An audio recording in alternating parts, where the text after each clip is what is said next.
Carta de São Paulo aos Gálatas, capítulo 6, versículo 7. Obrigado, querido. Carta de São Paulo aos Gálatas, capítulo 6, versículo 7. Aquela pergunta para passar muita vergonha. Pergunta para quem está do seu lado: cadê a sua Bíblia?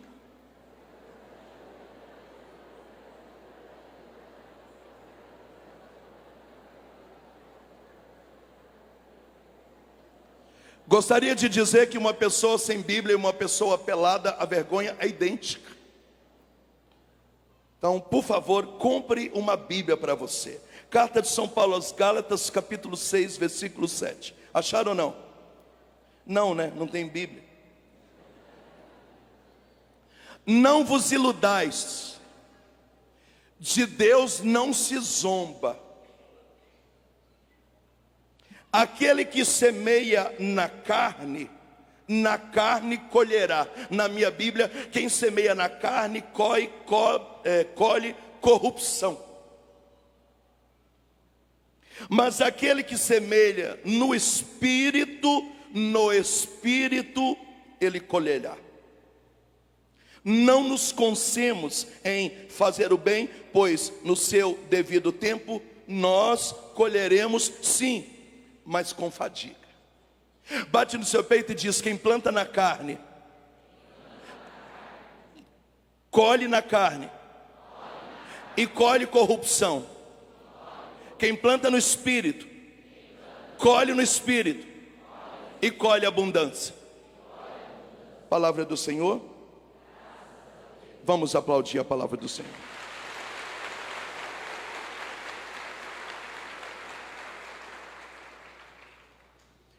A história divide a humanidade em dois momentos: antes de Jesus Cristo, AC, e depois de Jesus Cristo, DC.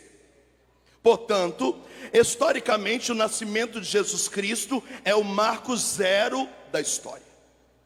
Por causa disso, nós estamos no ano 2023 depois de Cristo, considerando que o nascimento de Cristo é o marco zero.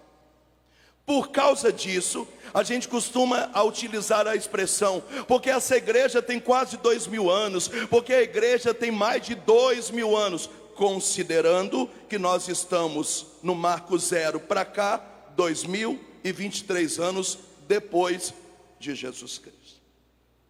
É muito interessante que às vezes a gente frequenta a igreja e não entende algumas coisas. Por exemplo, hoje é muito interessante nós olharmos para essa paróquia e nós entendemos a igreja como templo de pedra. Mas a primeira igreja católica construída assim como um templo de pedra só aconteceu no ano 312. A famosa Basílica de Latrão, que é chamada de a mãe de todas as igrejas. Portanto, hoje para nós é fácil. O sacerdote está aqui, nós temos microfone, nós temos um ministério, nós temos vocês que estão aqui. Hoje é fácil olhar para esse templo de pedra. É muito fácil olhar para Roma e dizer: eu pertenço à igreja católica, apostólica, romana. Ela tem basílica, ela tem catedral, ela tem matriz, ela tem paróquia, ela tem capela. Mas tudo isso só começou no ano 312 depois de Cristo. Do ano 0 até o ano 312, como começou a igreja católica? É muito interessante quando nós lemos nos Atos dos Apóstolos, a partir do dia de Pentecostes, a igreja começa a se reunir como comunidades domiciliares. Nós vamos conhecer a igreja que nasce na casa de Cornélio, a igreja que nasce na casa de Eunice, a igreja que nasce na casa de Lídia, a igreja que nasce na casa de Filemon. E é muito bonito os Atos dos Apóstolos dizer assim: e eles partiam o pão nas casas. Portanto, do ano 0, marco da história, até o ano 312, como era a igreja católica, ainda não apostólica romana. Diga para quem está do seu lado: comunidades domiciliares. A Bíblia eu até que entendo, agora a boca eu não entendo. Fala para quem está do seu lado, diga: pequenas comunidades domiciliares. Quem é o Papa? É Pedro. Mateus capítulo 16 está o primato de Pedro. Pedro, tu és Petros, e sobre você eu edificarei a minha igreja. É pronome pessoal, é uma igreja só, e as portas do inferno nunca prevalecerão contra ela. Aquilo que ligares na terra será ligado no céu, e aquilo que desligares na terra será desligado no céu. De Pedro até Francisco são 266 papas, e a gente entende isso muito bem. Porém, 85% das comunidades domiciliares foram desbravadas não por Pedro, mas por Paulo. Por isso, há 3 semanas atrás, dia 29 de junho, nós celebramos Pedro e Paulo, coluna da igreja. O interessante é que Paulo nunca conheceu pessoalmente Jesus Cristo. Paulo, ainda como Saulo, está indo a caminho do Damasco. Então ele faz aquela experiência com a nuvem. Saulo, Saulo, por que você me persegues? Então ele fica cego. Ele entra na primeira rua direita e ele vai parar na casa do sacerdote Ananias. Ananias ora na cabeça dele. A Bíblia diz que as escamas caíam dos seus olhos. Imediatamente há uma libertação ali na sua cabeça, e morre o Saulo e levanta o Paulo, o maior pregador da história da humanidade. Os exegetas dizem que, se colocarmos em linha reta tudo aquilo que Paulo viajou para pregar o evangelho até os 60 anos de idade, daria para dar a volta ao mundo 3 vezes. Aplausos sem eu pedir, aplausos sem eu pedir.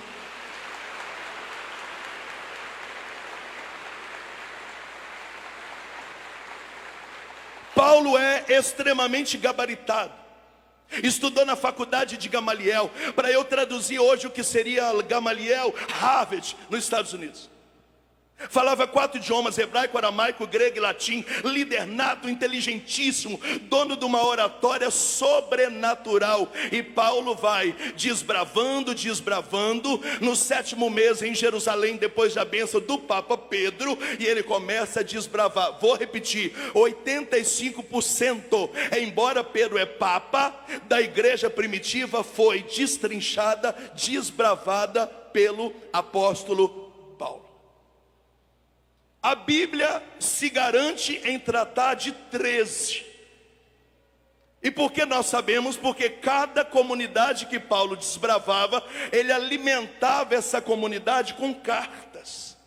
Portanto, nós temos na Bíblia 13 cartas paulinas. Que cartas são essas? Era o alimento, a catequese, a correção, a pregação e a instrução que alimentava essas 13 comunidades. São elas: carta de São Paulo aos Romanos, primeira carta de São Paulo aos Coríntios, segunda carta de São Paulo aos Coríntios, carta de São Paulo aos Gálatas, carta de São Paulo aos Efésios, carta de São Paulo aos Filipenses, carta de São Paulo aos Colossenses, primeira carta de São Paulo a Tessalonicense, segunda carta de São Paulo a Tessalonicense, primeira carta de São Paulo a Timóteo, segunda carta de São Paulo a Timóteo, carta de São Paulo a Tito e carta de São Paulo ao Filemon. São as 13 cartas paulinas e as 3 igrejas domiciliares de toda a igreja primitiva que a Bíblia se tratou em reservar.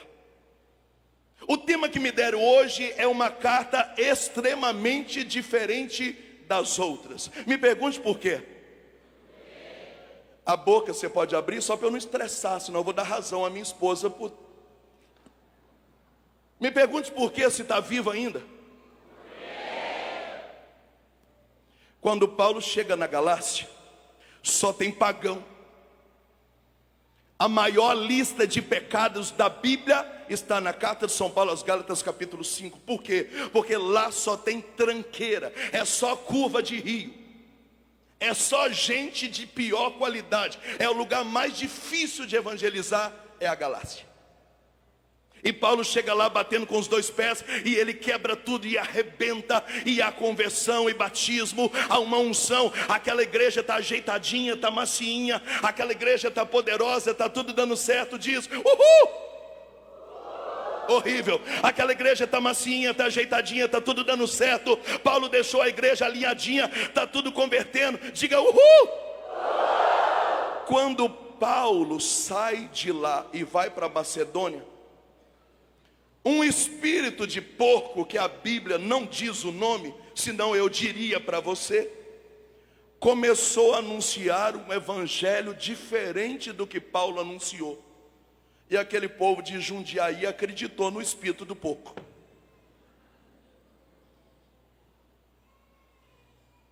Ele começou a espalhar no meio da igreja, que está redondinha, alinhadinha, macinha, diga uhul! Aquilo que nós chamamos hoje de teologia da graça. Repete comigo, teologia da graça. Abre a boca, fala para quem está na esquerda, direita, à frente, atrás, em cima, embaixo, um lado do outro. Teologia da graça. Pergunte para mim o que é teologia da graça. Eu me arrependi, eu fui batizado nas águas, eu frequento o templo, eu lavo as minhas mãos como a lei me pede, então eu sou livre e ninguém pode tirar a minha salvação. Por quê? Porque eu já estou salvo, então da minha vida eu cuido eu, a igreja não pode exigir nada de mim.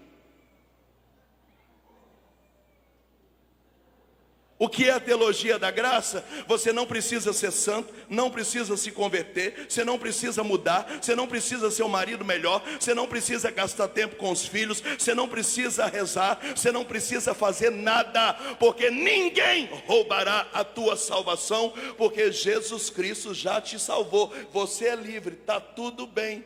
Fala para quem está do seu lado, que espírito de porco é esse?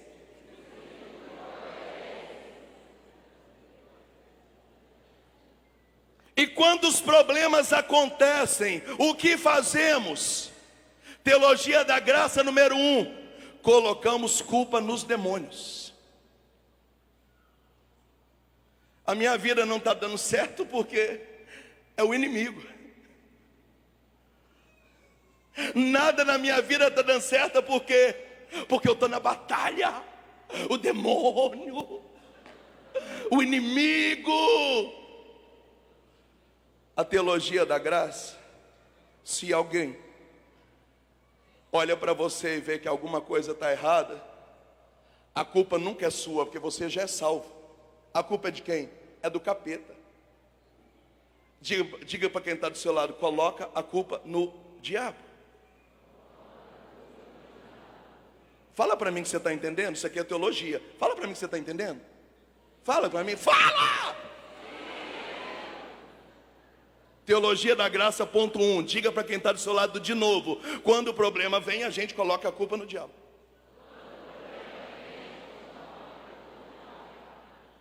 Teologia da graça, ponto 2. Quando a gente não coloca a culpa no diabo, a gente coloca a culpa em terceiros. Eu sou vítima de inveja, todos querem passar a perna em mim, e eu vivo num ambiente de relações tóxicas.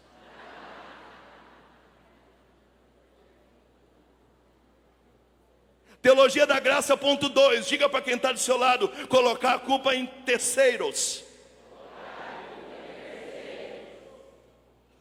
E quando outros problemas acontecem, teologia da graça, ponto 3, a gente coloca a culpa em Deus. Aonde que o Senhor estava? Por que que o Senhor deixou isso acontecer? O Senhor não é fiel, eu estou no deserto, por que que o Senhor está fazendo isso comigo? Fala para quem está do seu lado, teologia da graça, ponto 3, colocar a culpa em Deus. Vocês estão entendendo o tamanho do pepino? Fala que tá. Eu vou repetir de novo. Você está entendendo, padre? Tá, que bom. Paulo chega numa comunidade cheia de pagão, diga aleluia. Arrebenta a boca do balão, diga aleluia. Deixa a igreja pegando fogo, diga aleluia. Quando Paulo dá as costas, um espírito de porco começa a anunciar aquilo que Paulo diz: estão anunciando um outro evangelho no meu lugar. E qual é o evangelho? Teologia da graça. Você já está salvo, não precisa se preocupar com nada. Dane-se o mundo. Você já é católico desde pequeno, você já batizou sua mãe, a mãe, você não é merda nenhuma, a mãe é muito católica. Eu tenho um primo que é padre, sabia? Um primo que é padre. Eu venho à missa domingo, na maioria das vezes sábado à noite. Não desejo mal a ninguém, nunca matei.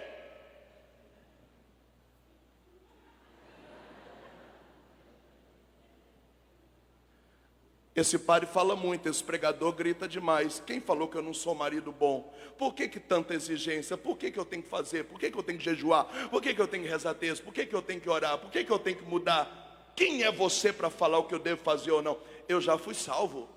Ninguém tira a minha salvação. Aliás, Deus é misericórdia, ninguém vai para o inferno. Eu já estou salvo. Me deixa em paz, eu quero ser livre. E a igreja tem que abraçar todo mundo, porque todo mundo já foi salvo e a gente quer ser livre. E ai de quem falar que a gente não é livre.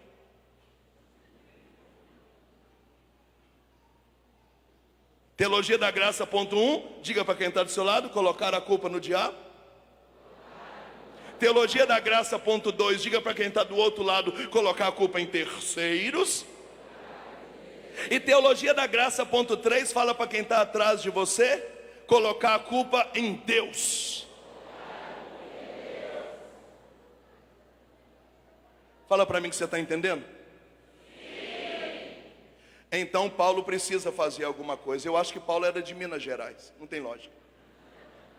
Paulo era muito bom. E Paulo escreve essa carta, que é chamado pelos biblistas de carta colérica. Paulo está sem graça, a despedida dele é seca. Nós estamos no ano 64 depois de Cristo. Paulo está extremamente cheio de desgosto. Por quê? Porque o pessoal desfez tudo aquilo que ele fez. E ele começa a carta assim: é o tema da minha noite. Fala para quem está do seu lado: é o tema de hoje isso aqui. Ele começa a carta dizendo assim: irmãos, chegou aos meus ouvidos que estão anunciando um outro evangelho no meu lugar. Começo dizendo: de Deus não se zomba. Vocês são loucos. Se vocês pegam os problemas da vida e jogam nas custas do diabo, vocês estão zombando de Deus. Vocês estão dizendo que Deus é maior que o diabo, ou que o diabo é maior que Deus. Se vocês colocam os problemas de vocês na conta de terceiros, vocês estão zombando de Deus, porque as pessoas que não gostam de você, elas são maiores do que a obra de Deus que oramos na igreja.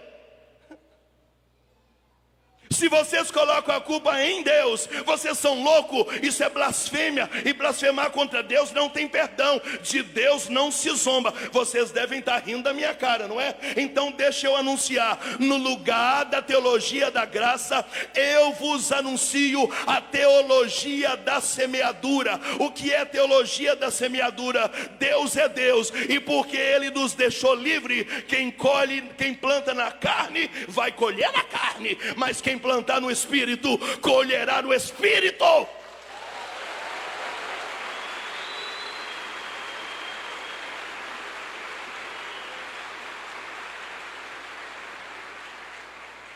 O que é lei da semeadura? Parece que em alguns momentos os textos bíblicos são cartas de agronegócio.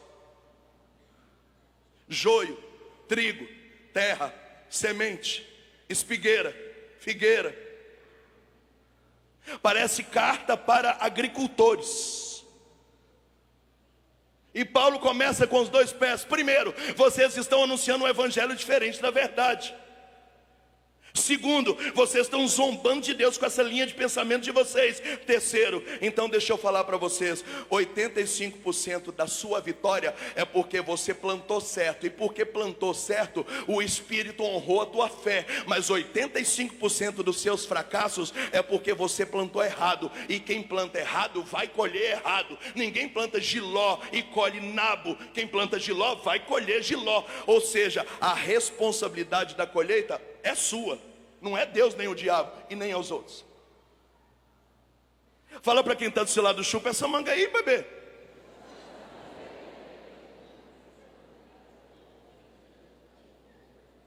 E por que eu disse que eu estou contradizendo alguns ensinamentos da internet?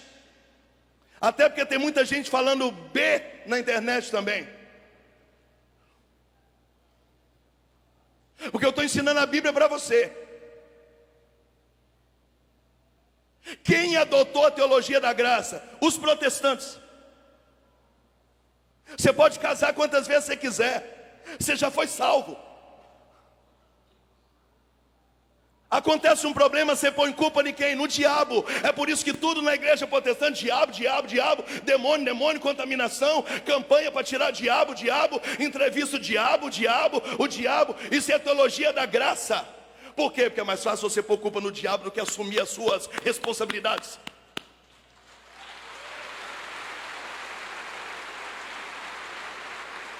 Quem adotou a teologia da graça? Os protestantes. Tudo é culpa de terceiro. Você é vítima de inveja, você é vítima de mal olhado, é gente querendo puxar o seu tapete, é gente fazendo trabalho de feitiçaria contra você, porque alguém deseja o que é seu. O tempo inteiro parece que existe um monte de gente querendo roubar o que é seu. Então nós vamos fazer cerco de Jericó para derrubar o olho gordo, para derrubar a contaminação, para derrubar quem puxa o seu tapete, quem quer a vaga do seu emprego. É muito mais fácil colocar a culpa em terceiro do que assumir as suas próprias responsabilidades. Quem assumiu a teologia da graça? Os protestantes que vivem brigando com Deus.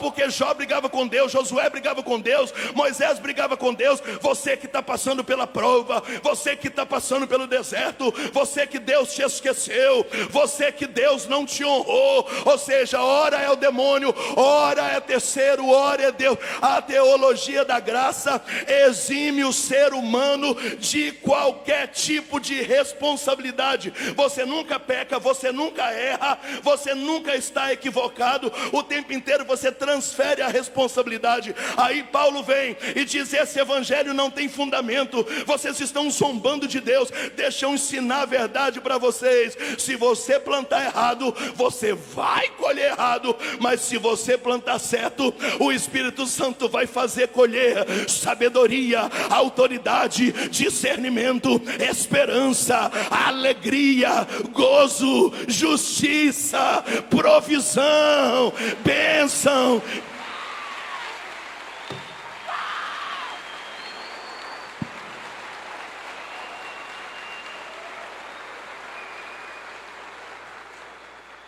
Enquanto a teologia da graça terceiriza tudo o que acontece com você, a teologia da semeadura devolve para você tudo que você está vivendo. Se as coisas não estão bem, você começou elas errado. E se as coisas estão bem, então você está dentro da rota. E porque você está dentro da rota, o Espírito de Deus vai abençoar você. É sobre isso. Pergunta para quem está do seu lado: você está entendendo ou você não está entendendo? Pergunta para quem está do outro lado: você está entendendo ou não está entendendo?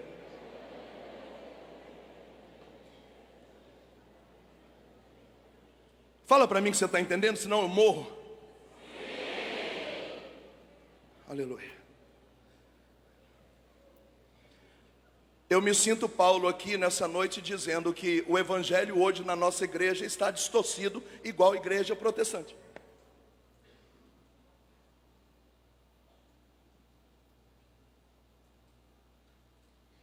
Eu recebo 100 pedidos de ajuda por semana. A pessoa nunca diz: eu errei, eu me arrependo. Se eu tivesse te conhecido antes.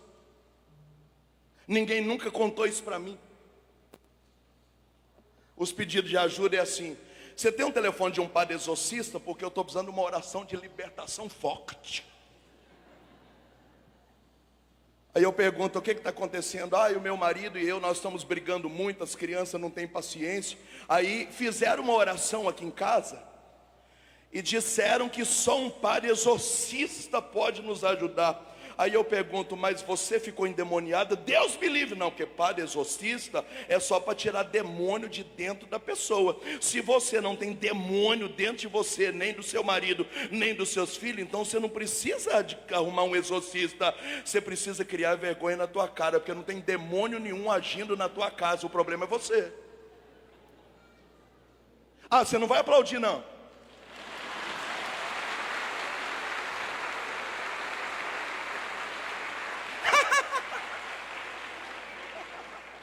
Fala para quem está do seu lado: chupa.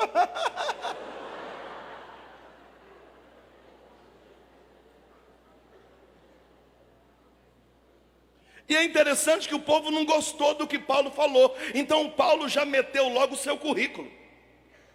Eu sou da tribo de Benjamim, eu sou circundado no 7º dia. E ele começou, Paulo deu o currículo dele, para poder dizer, eu não sou um Zé Ruela, eu sei o que eu estou falando. Na Bíblia que você não tem, está lá escrito. Gente, eu não sou louco. Eu estudo Bíblia há 26 anos, eu já li a Bíblia inteira 7 vezes. Eu já dei um curso ensinando cada livro da Bíblia. Eu não sou louco. A Bíblia fala do demônio 97 vezes. Combate espiritual existe? Existe. Demonologia existe. Tudo isso existe. Mas eu ouso dizer, 85% dos seus problemas não tem demônio envolvido. É semeadura errada. Quem planta na carne está colhendo na carne. E enquanto você colocar a culpa no demônio, você não vai sair dessa. Você não vai sair dessa. A pessoa está em adultério e é porque o inimigo está agindo, não é safadeza.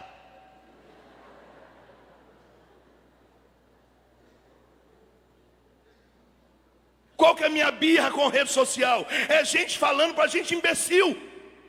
Porque agora a moda é essa, Moisés, antes de pedir ajuda eu já pesquisei. Meu tataravô matava, minha tataratia, vovó era macumbeira. Então se agora eu já descobri por que minha padaria está devendo.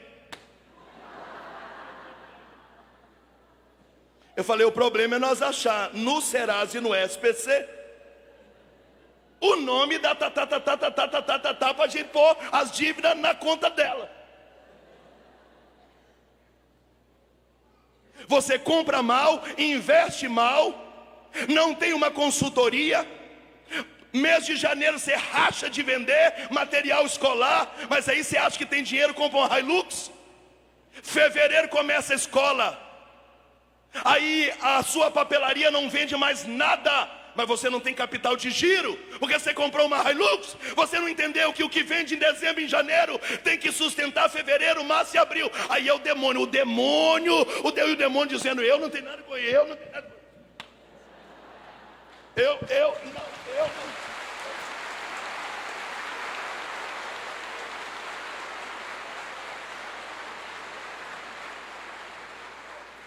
Eu fico imaginando o demônio chegando no céu dizendo, está falando que é eu, mas não sou eu. Eu fico imaginando o demônio dizendo, Deus, fala para ela que quem não presta é ela, que não é eu. Fala para ela que eu tirei férias, para ela me deixar em paz.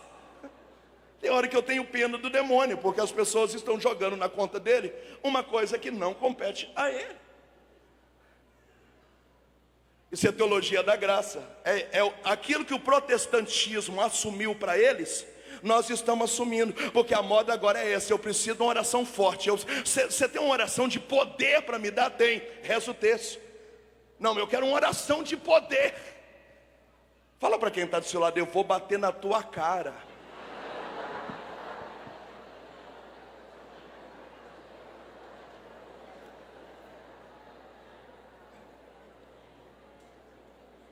Fala para quem está do seu lado, não tem demônio nenhum aí não.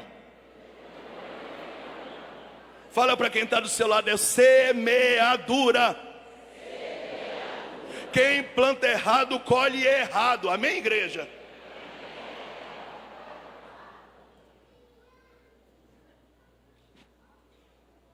Aí toda hora que você entra na internet tem 50 mil pessoas ao vivo, com tudo quanto é padre, tudo quanto é pregador, novena para abrir caminho, para abrir caminho, para abrir caminho. O caminho não vai abrir se você plantou errado. Quem planta errado, o caminho fecha. Quem planta certo, os caminhos abrem.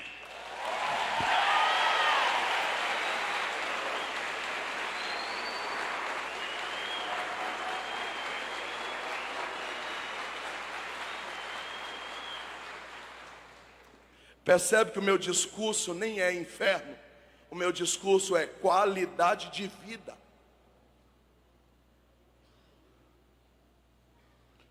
Por que você precisa viver castidade? Porque senão você vai para o inferno? Não, porque se você não viver castidade, você vai atrapalhar o relacionamento. Aí você não vai conhecer a pessoa. Aí você vai casar sem conhecer a pessoa, porque o sexo atrapalha você conhecer a pessoa. Aí você vai engravidar fora da hora. Aí você não terminou sua faculdade. Aí você ainda mora com a sua mãe. Aí não há amor entre você, só havia sexo. Aí você chega na igreja: Moisés, eu queria que você orasse por mim, Moisés. Eu estou numa batalha. Eu falei: você não está em batalha, você está colhendo o que você plantou. Então tem que parar de mimimi, tem que parar de espírito de derrota e encarar. Então tranca essa faculdade, vamos trabalhar, vamos dar um jeito na vida, vamos criar esse menino. Aí se a gente começar a plantar certo agora, daqui 3, 4 anos começa a colher certo de novo. Mas tem que parar de hipocondria, porque ninguém me ama, porque a igreja não me acolhe, porque a minha mãe me acusa. Ah, ah.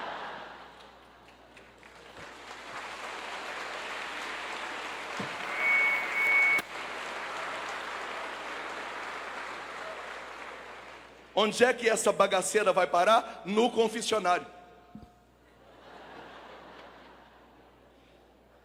Eu não serviria para ser padre. Eu ia mandar todo mundo para merda. Padre, eu queria que você orasse por mim, porque é o 3º caminhão que a minha empresa bate esse mesmo. Você paga o dízimo? Você faz compra sem nota fiscal? Você sabe, né, padre? Vai bater os outros caminhão também.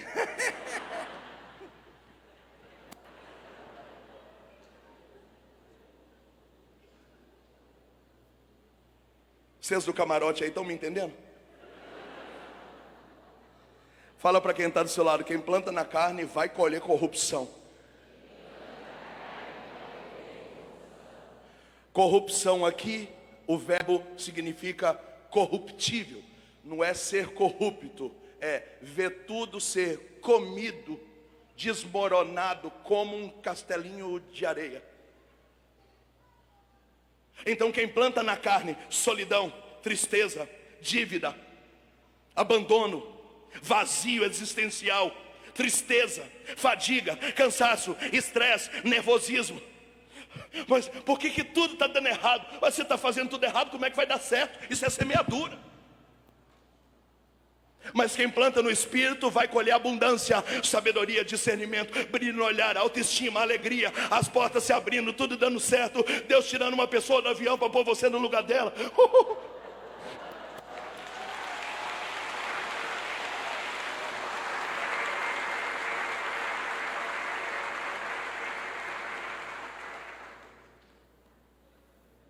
Para com essa palhaçada de colocar nas costas do diabo os seus erros. Eu poderia até fazer uma salada bíblica aqui com você, porque de Bíblia eu conheço. O que dizer da primeira carta de São João, capítulo 5? Aquele que é de Deus, o demônio não toca. Não toca. Então se o demônio é tudo isso, então você está fora da presença de Deus. Tiago capítulo 4, versículo 7, resista ao demônio e ele fugirá para longe de você. Se ele está montando em cima de você, então você é amigo dele.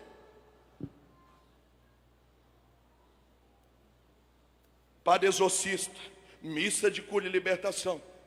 Você pode frequentar missa de cura e libertação.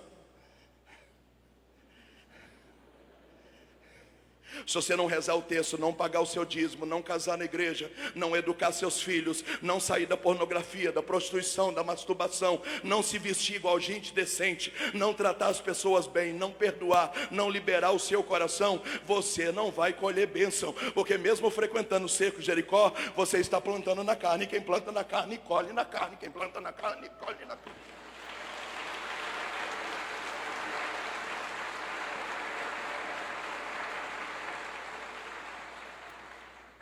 Olha para quem está do seu lado, vê se está vivo ainda esse cadáver, olha aí.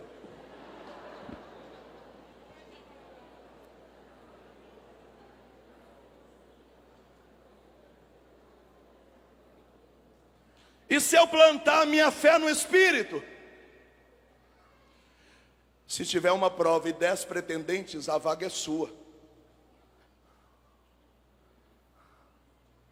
Eu vou falar de novo.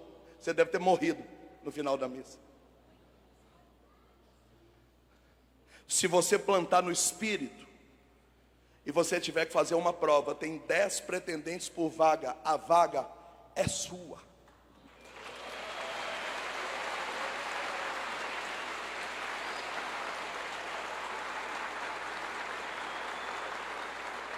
Se você plantar na carne, você compra o carro hoje, saindo da concessionária, alguém vai bater no teu carro.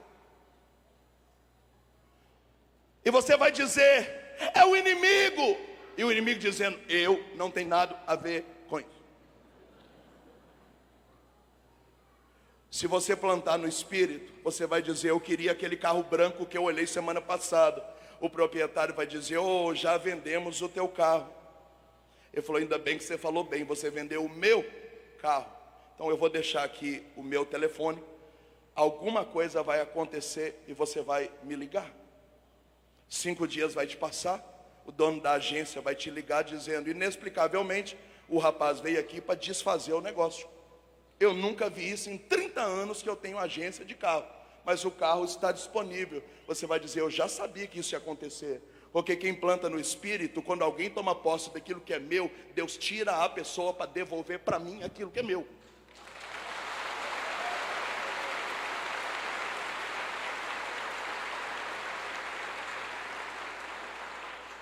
Quem planta na carne vai ficar 5 anos tentando terminar um banheiro. E o seu banheiro vai virar quartinho da bagunça e você não vai terminar o banheiro. Falta dinheiro? Não, falta aliança. Mas quem planta no Espírito, você vai alugar uma casa, e é a casa do jeitinho que você queria alugar. Uhul! O cara da imobiliária vai dizer, então, já tem uma pessoa só para assinar o contrato, já tem uma segunda na fila com ficha aprovada, e tem uma terceira na lista de espera. Nem vou pegar o seu telefone, porque o senhor é a 4ª pessoa, é impossível que essa casa seja sua. Você vai dizer, por via das dúvidas, anote o meu telefone. 10 dias vai passar, ele vai dizer, o cara que era só assinar desistiu da casa. Puxamos o segundo da fila, o documento estava aprovado, mas ele não atende o nosso celular e a gente tem pressa. O terceiro diz que já alugou a casa, o senhor é o 4º, e a casa está à sua disposição. Você diz, eu já sabia. Como é que você vai alugar uma casa que é minha para outra pessoa? O que é meu, Deus não deixa ninguém tomar.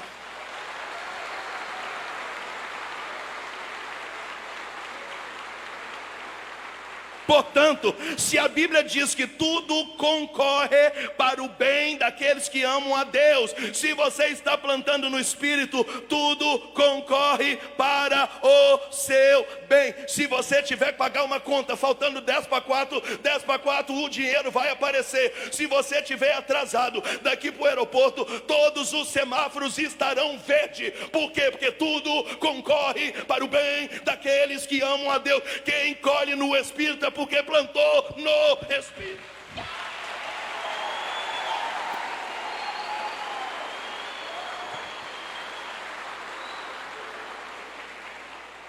Fala para quem está do seu lado, não acusa o demônio não.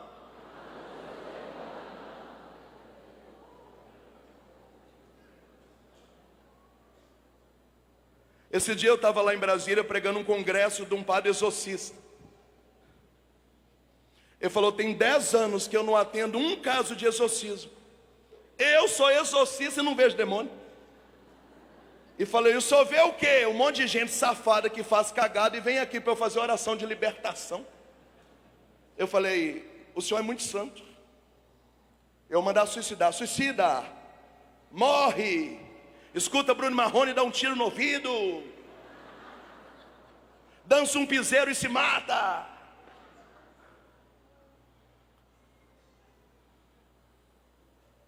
Eu não aguento mais, cara.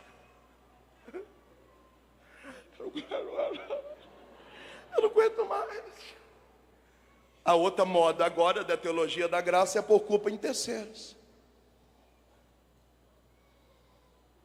Lá em casa a gente está brigando muito porque a gente é vítima de inveja. Falei, quem que vai ter inveja de uma desgraça de uma casa assim? Pelo que eu saiba, inteligente eu sou, que a gente tem inveja de alguma coisa que está muito superior a nós. Agora, ter inveja de casamento ruim, inveja de filho feio, de gente quebrado, inveja de gente brigando, inveja de gente fora da igreja, você não é vítima de inveja, você está colhendo as cagadas que você plantou.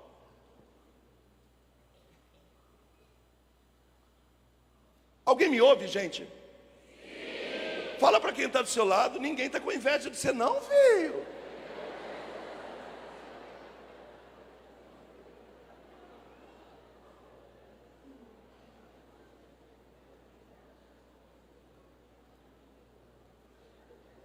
A Bíblia diz que os olhos não viram, os ouvidos não ouviram, e a mente humana não é capaz de imaginar o que Deus está preparando para aqueles que o amam.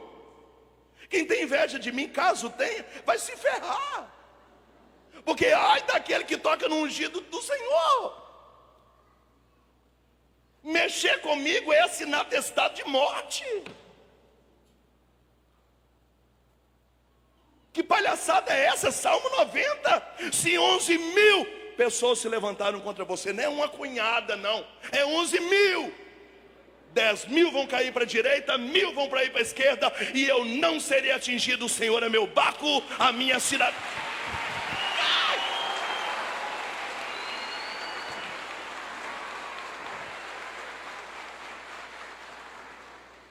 Fala para quem está do seu lado, cria vergonha na sua cara, bebê.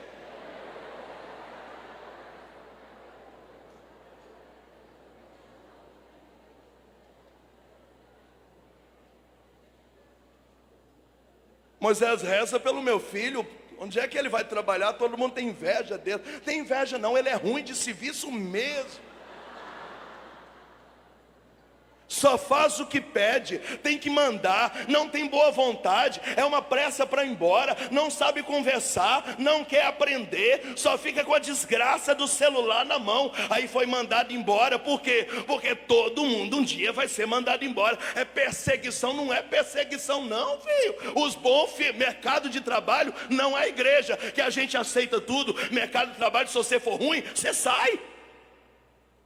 Então faz curso, aprende. Faz curso online, faz faculdade, melhora, aprende, assiste vídeo. Mercado de trabalho é para quem se especializa.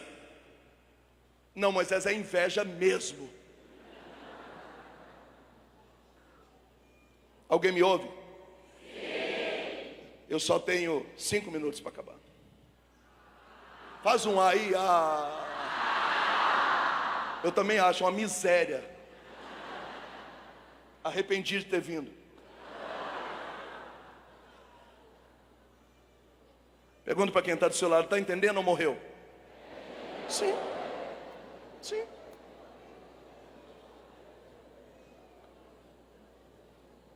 Moisés, aqui na paróquia todo mundo tem inveja de mim. Como é que vai ter inveja de você? Você é cri-cri, é ignorante, pode falar nada com você, não aceita correção, você gosta de aparecer, todo mundo sabe disso. Eu sou vítima de inveja. Não, você está colhendo o que você plantou. Gente chata, colhe chatice.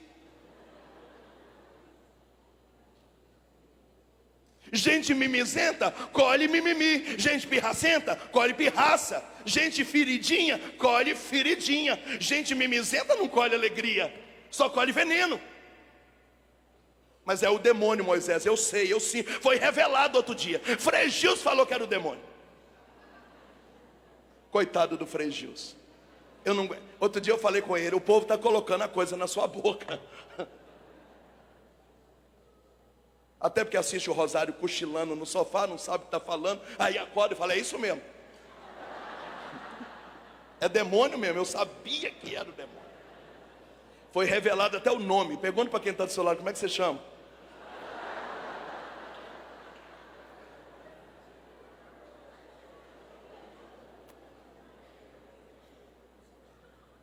Bate no seu peito e fala, não é inveja. É semeadura.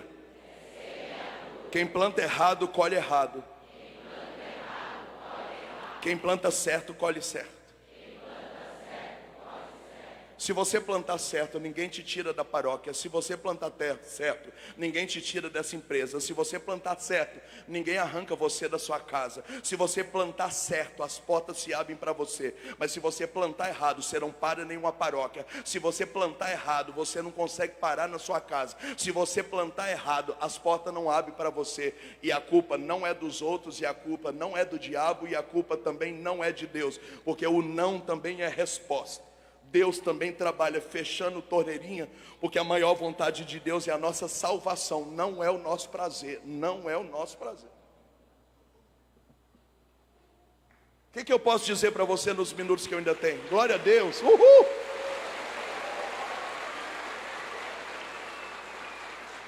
O que eu posso te dizer nos minutos miseráveis que eu ainda tenho? Reveja a sua semeadura. Não é possível rever a colheita, porque você está colhendo o que você já plantou. Não dá para apagar o passado.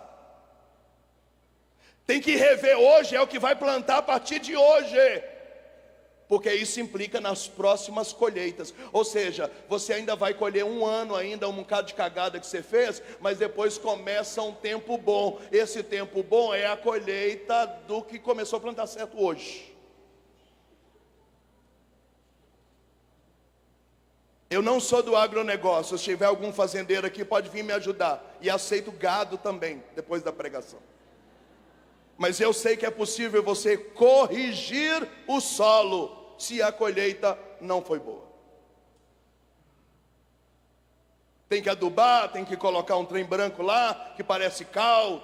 Eu tenho um amigo no Mato Grosso, só vive isso, vendendo troço para corrigir solo para plantador de soja e milho.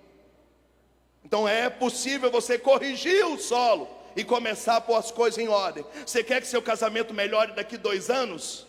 Começa a plantar direito hoje, que daqui para 2 anos as colheitas se mudam.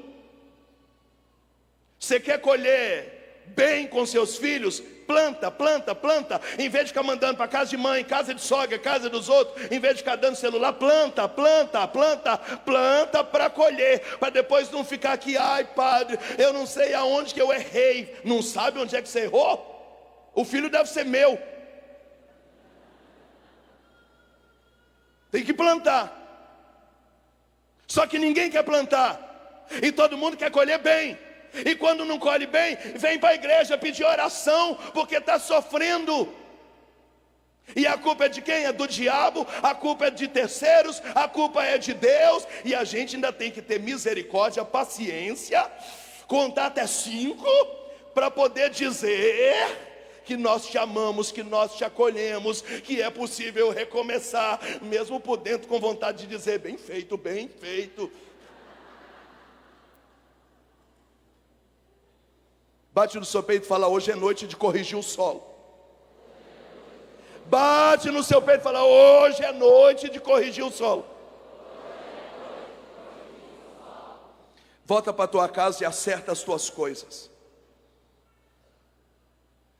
Eu acabei de fazer 20 anos de casado, saí com a minha esposa para jantar. Falei, o que mais você quer que eu mude para te fazer feliz? Ela falou, tem umas coisinhas ainda. Eu falei, fala aqui. Falou mesmo? Agora eu vou dizer. Nós anotamos no papel as coisas, colamos no guarda-roupa. Eu falei, eu vou te ajudar. Ela falou, eu também vou te ajudar. Falei, então, tá tudo certo.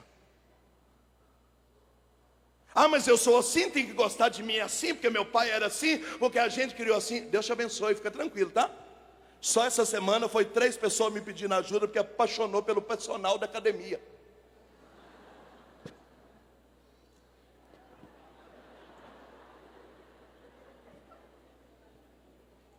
O que aconteceu, irmã Moisés?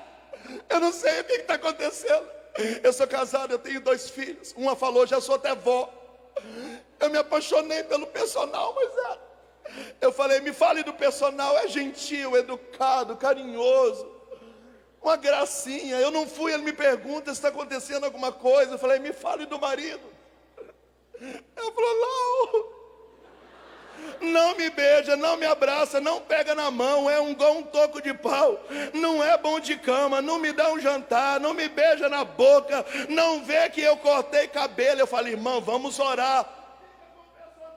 Vamos orar, porque não é vontade de Deus que o seu casamento acabe.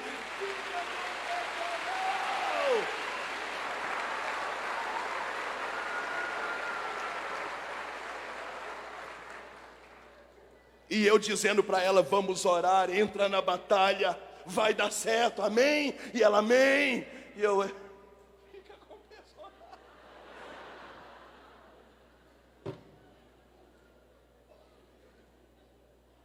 Aí ela larga ele e fica com personal. Chega o cara aqui no Cerco de Jericó, eu preciso falar com você.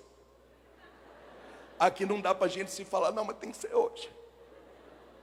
Minha esposa foi embora. Com personal.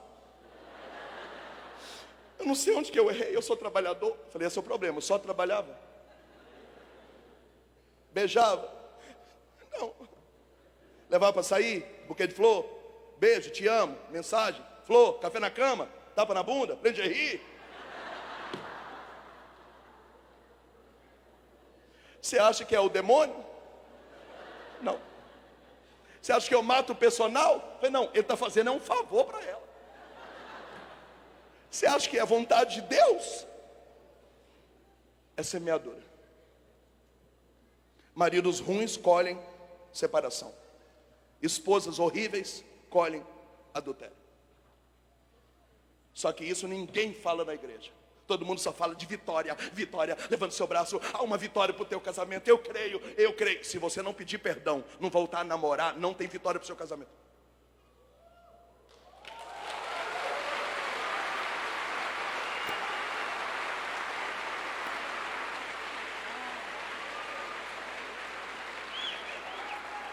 Fala para quem está do seu lado, tem personal na área aí.